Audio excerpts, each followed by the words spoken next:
आज की press conference में मेरे साथ में जम्मू कश्मीर के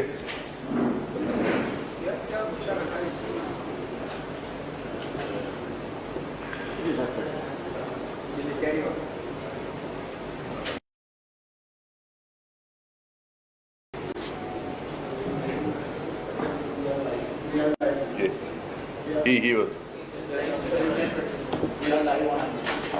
On ANC?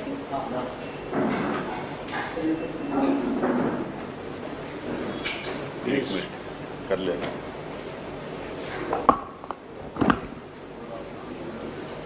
नमस्कार। आज की प्रेस कॉन्फ्रेंस में आप तमाम लोगों का स्वागत।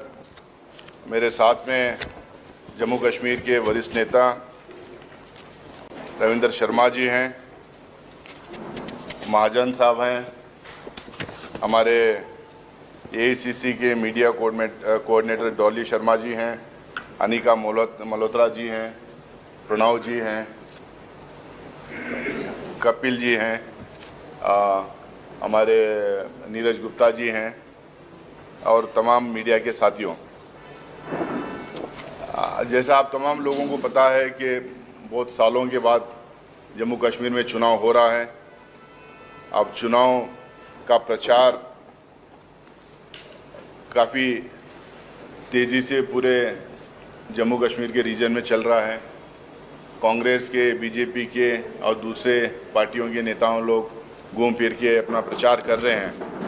काफ़ी वायदे कई पार्टियों से किए जा रहे हैं, लेकिन हम लोगों को पहले तो ये देखना पड़ेगा कि पिछले 8 साल, 9 साल, 10 साल से जो सरकार, भारतीय जनता पार्टी की जो सरकार रही है और जो प्रॉक्सी रूल जो उनका गवर्नर के ऑफिस के द्वारा जो चल रहा है, इसका पहले असेसमेंट करना पड़ेगा कि यहाँ की जनता को कि कैसा ये पिछले 10 साल में इन्होंने क्या दिया है, कैसा रूल किया है। अभी जो कह रहे हैं कि हम ये करेंगे, वो करेंगे, बड़े बड़े वायदे कर रहे हैं, तो पहले हम लोग को देखना पड़ेगा क्या किया। पहली तो बात यह है कि बहुत टॉल क्लेम्स करके इन्होंने यहाँ पे गवर्नर रूल लगाया। उस टाइम पे मुझे याद है कई टेलीविज़न चैनल्स में, नेशनल टेलीविज़न चैनल्स में जम्मू कश्मीर हिंदुस्तान में अलग अलग पैरामीटर्स में कहाँ किस नंबर पे था। ज़्यादातर पैरामीटर्स पे, हेल्थ पे, एजुकेशन पे, इंफ्रास्ट्रक्चर डेवलपमेंट पे, इन्फेंट मोर्टेलिटी पे, कई पैरामीटर्स में उसमें ये बताया गया था कि Jammu Kashmir 2 number, 3 number, 5 number में है पूरे हिंदुस्तान में। लेकिन आज मैं उन तमाम लोगों से, खासकर भारतीय जनता पार्टी के नेताओं से पूछना चाह रहा हूँ कि आज आप जम्मू कश्मीर में आके बड़े बड़े वायदे कर रहे हैं। पहले तो आप अपना रिपोर्ट कार्ड दीजिए, आप पिछले 10 साल में क्या किए जम्मू कश्मीर में। जो उन पैरामीटर्स पे दूसरे तीसरे नंबर पे जम्मू कश्मीर था पूरे हिंदुस्तान में, आज उन पैरामीटर में जम्मू कश्मीर कहाँ ठहरता है। हम बार बार क्लेम करते हैं कि यूपीए के टाइम पे हम 23 करोड़ लोगों को हिंदुस्तान में पॉवर्टी लाइन से उठा के ऊपर अबो पॉवर्टी लाइन में हम लोगों ने डाला था। तो आप बताइए कि 10 साल में यहाँ पे कितनी गरीबी आई, कितने लोग गरीबी के रेखा के से ऊपर आपने डाला है, या ज़्यादा आपने यहाँ के लोगों को गरीबी के नीचे, गरीबी के रेखा के नीचे आपने ढकेला है। तो ये रिपोर्ट कार्ड आना चाहिए। आप कह रहे हैं कि आके यहाँ पे जम्मू कश्मीर स्वर्ग जैसा है, स्विट्ज़रलैंड जैसा है, लेकिन लोग गरीब हैं। आप 10 साल में कितने लोगों को गरीबी रेखा के नीचे भेजे हैं और कितने लोगों को गरीबी रेखा के ऊपर भेजे हैं, इसका तो डेटा आप लोगों के सामने रखो। आप एजुकेशन सेक्टर में क्या किया है, हेल्थ सेक्टर में क्या किया है, कितने पुल बनाए, कितने रोड बनाए, आप कितने टनल्स बनाए, आप इसका तो डेटा तो देना चाहिए आपको, रिपोर्ट कार्ड तो रखना चाहिए। रिपोर्ट कार्ड इनके पास कोई है ही नहीं। लच्छेदारी भाषण, ब्लैंकेट स्टेटमेंट्स, अपोजिशन पार्टीज़ के नेताओं को और उनके फैमिलियों के खिलाफ अनब शनब कहना और जुमलेबाजी करके चले जाना। आज यहाँ पर हम बार बार ये कह रहे हैं कि आप इलेक्शन इतने दिन बाद करवा रहे हैं। आप लोगों को ये भी जानना चाहिए कि इलेक्शन अपने मन से करवा नहीं रहे। अगर इनका बस चलता और 5 साल, 10 साल, 20 साल जम्मू कश्मीर में चुनाव नहीं करवाते। सुप्रीम कोर्ट के डायरेक्शंस पे आज चुनाव यहाँ पे हो रहा है। सुप्रीम कोर्ट के डायरेक्शंस पे आज यहाँ पे चुनाव हो रहा है। आज जब चुनाव हो रहा है तो अलग अलग टैक्टिक्स इस्तेमाल करके छोटे मोटे पार्टियों को खड़ा करना, उनको शय देना, इंडिपेंडेंस को खड़ा करना, शय देना, और ये चाह रहे हैं कि यहाँ पे फ्रैक्चर्ड मैंडेट रहे, यहाँ पे चाह रहे हैं कि इनस्टेबल गवर्नमेंट रहे, क्योंकि भारतीय जनता पार्टी का जो तरीका है सत्ता हथियाना का अलग अलग स्टेट्स में, अगर आप देखें कर्नाटका में इन्होंने किया, महाराष्ट्र में किया, मध्य प्रदेश में किया, गोवा में किया, मेघालय में किया, अरुणाचल प्रदेश में किया, बिहार में भी पहले किया था। तो ये अलग अलग स्टेट्स में इनका जो तरीका देखें तो ये चाहते हैं कि या तो इनकी सरकार बन जाए, अगर इनकी सरकार नहीं बन रही तो इनस्टेबल गवर्नमेंट रहे, फ्रैक्चर्ड मैंडेट लोग दें, ताकि ये अपनी गवर्नर को वहाँ पे अपने गवर्नर को इस्तेमाल करके, क्योंकि ज़्यादातर गवर्नर इन्हीं के हैं हर स्टेट में, सेंट्रल गवर्नमेंट द्वारा अपॉइंटेड हैं, गवर्नर की ऑफिस और गवर्नर का घर इस्तेमाल करके ये चाहते हैं कि वहाँ पे गवर्नमेंट की इंस्टेबिलिटी का फ़ायदा उठा के ये फिर से वहाँ पे या तो अपनी सरकार बना लें या नहीं तो फिर गवर्नर के थ्रू वहाँ पे मिसरूल करें, मिस गवर्नेंस करें।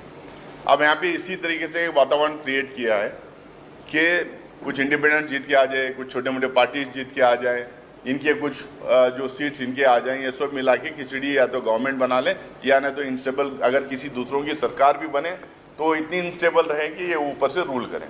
तो इसीलिए तो पहली बार मैं ये जम्मू की जनता से, जम्मू कश्मीर की जनता से मैं ये अपील करना चाह रहा हूँ कि एक तरफा वोट नेशनल कॉन्फ्रेंस और कांग्रेस को दीजिए, ताकि हमें स्टेबल गवर्नमेंट दे पाएँ, ताकि फुल फ्लेज मैंडेट हमें मिले और हम लोग आप लोगों को स्टेबल गवर्नमेंट दे पाए। स्टेबल गवर्नमेंट ही यहाँ पे डेवलपमेंट ला सकती है, इनस्टेबल गवर्नमेंट ला नहीं सकती।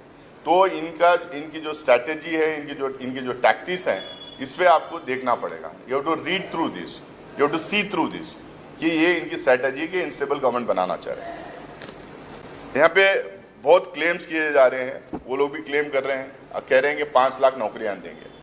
हम उनसे सवाल पूछना चाह रहे हैं, भाई 1 लाख वैकेंसी जो है और जो सैंक्शनड वैकेंसीज 1 लाख हैं, उसका क्या? आप पिछले 10 साल में क्यों नहीं इसको भर्ती की?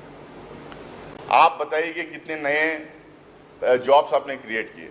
यहाँ पे तो प्राइवेट सेक्टर तो बिल्कुल ख़त्म हो गया, लोकल लोगों को तो कुछ मिल ही नहीं रहा। 1 लाख वैकेंसीज खाली पड़े हैं, आप उसको भर नहीं रहे हैं, आप कह रहे हैं 5 लाख वैकेंसीज की। आपको याद दिला दूँ मैं, इसी तरह से उन्होंने जुमलाबाजी किया था पहले के साल में 2 करोड़ नौकरियां देंगे।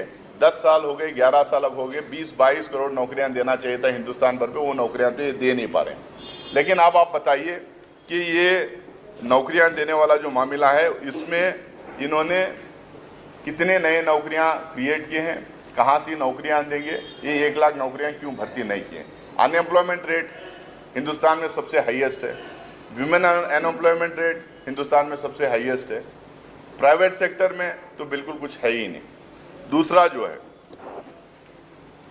यहाँ पे जो थोड़ा बहुत जो बिजनेस हो सकता था, थोड़ा बहुत जो एम्प्लॉयमेंट क्रिएट हो सकता था, वो सारे ठेके बाहर के लोगों को दिया है।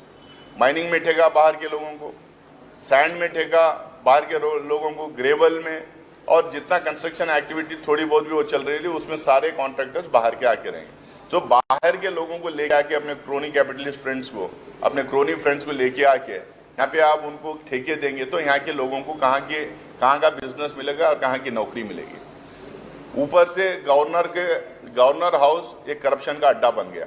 करप्शन केसेस इतने भी हैं। पहले तो यहाँ पे जो गवर्नर थे,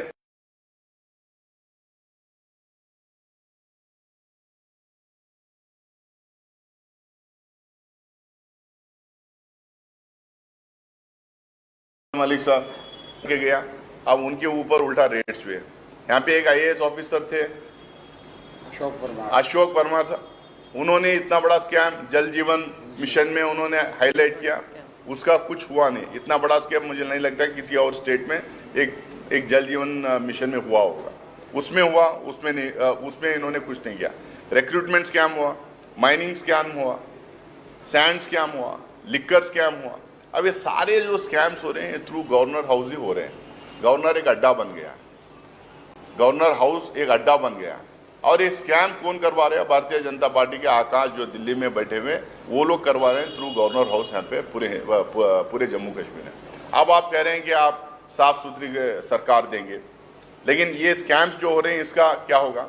हम ये कह रहे हैं जैसा ही हम लोग सरकार में आएंगे, जैसा ही कांग्रेस की और NC की सरकार यहाँ पे बनेगी, ये सारे स्कैम्स में इन्वेस्टिगेशन करवाएंगे और जो लोग इसके लिए जिम्मेदार हैं उनको जेल में डालेंगे, उनको कटघरे में खड़ा करेंगे, जेल में डालेंगे, और जितना ठेका बाहर के लोगों को दिया है वो सब खत्म करके यहाँ के जो लोकल्स हैं उनको हम वापस